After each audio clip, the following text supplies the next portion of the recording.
When that alarm clock goes off, there's at least 50% of the time where you just, that soft little pillow is just caressing your head and you want to stay there. And it takes discipline to go, nope, I'm going to get up out of this bed and I'm going to do what I'm supposed to do. We all average probably about 5 hours of sleep. Work hard, sleep less. Tomorrow morning, when that alarm goes off and you start feeling all the excuses that come in and that bed is cozy, I know what you're saying, I love my bed too. And you then go 5, 4, 3, 2, 1 and you get up. That discipline that you have at that moment, you win that fight. That's a big victory. And then that pattern will carry out throughout the day. Because once you're up, well, now that I'm up, I might as well go work out because I'm already up and I feel good that I got up out of bed and I won that battle. Let me go win another battle. I'm gonna go get it done.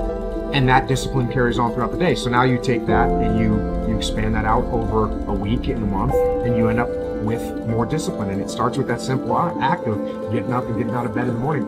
I work out twice before everyone wakes up. So it started off 4 o'clock in the morning where I'm starting to start with my cardio, and then I have breakfast, and then I would go to the gym, and then I go to work. I wake up at 4:30 in the morning because no one else is awake yet. So that gives me the opportunity to do things that I need to get done kind of selfishly for myself. And the big one in that category is working out. And it doesn't feel good at 4:30 when you get up, but by the time 7 o'clock rolls around and you've already worked out and you've already gotten some work done and you've got some time to say goodbye to your kids before they go to school, it's infinitely better than sleeping in until 6:45 and you get out of bed and now you missed your kids going to school or whatever. You're not prepared for the day. It's awful. Wake up at the same time every day.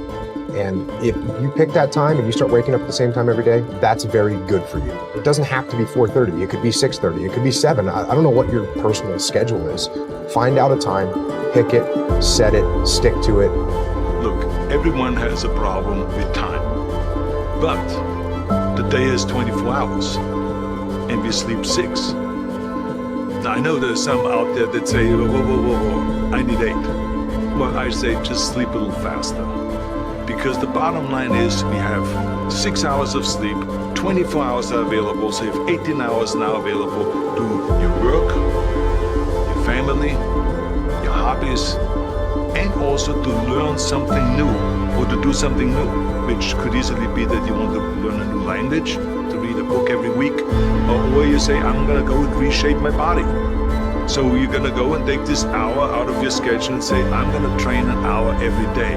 So this is, for most people, a huge challenge, but it is totally doable, I can tell them, because the kind of things that I did when I came to this country, I mean, I went to school, I was working in construction, I was working out my 5 hours a day, I was taking acting classes from 8 o'clock at night to 12 midnight, I was doing all of those things. I wanted to make sure that out of the 24 hours of the day, that I don't waste one single hour. Those hours were too precious. And so there I just want to tell people, don't give me this thing, I have a difficult time with the time and I don't have time for this and I don't have that. You have time, you make the time. Sometimes, even if you're the most highly motivated person in the world, that grind starts to beat you down a little bit.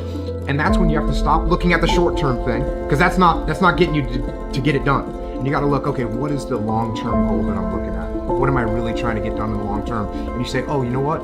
I'm actually waking up today early so I can be ahead of the curve, so I can sell more of these widgets or whatever, so that I can buy a house.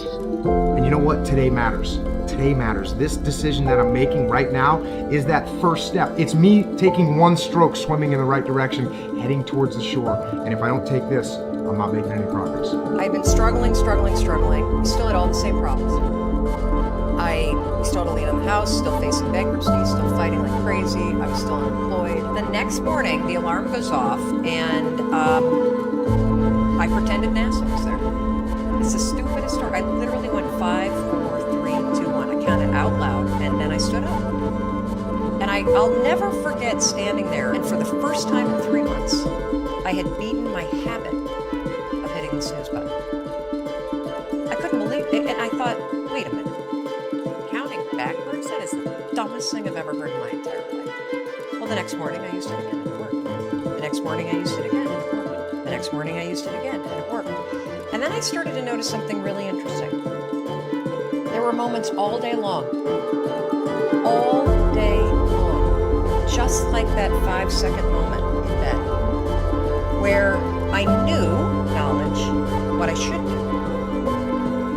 if I didn't move within 5 seconds, my brain would step in and talk me out of it. Every human being has a 5-second window. It might even be shorter for you. You have about a 5-second window in which you can move from idea to action before your brain kicks into full gear and sabotages any change of behavior. Because remember, your brain is wired to stop you from doing things that are uncomfortable or uncertain or scary.